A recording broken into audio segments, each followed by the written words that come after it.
Welcome back to the channel. Don't forget to like, share, and subscribe my channel.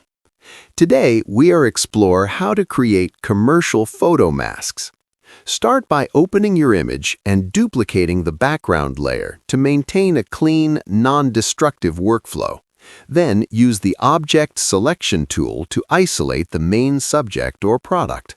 Switch to Mask Overlay mode to refine edges with precision, focusing on clean contours, accurate shapes, and smooth transitions that meet commercial quality standards.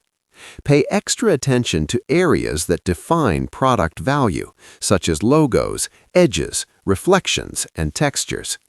Once the mask is applied,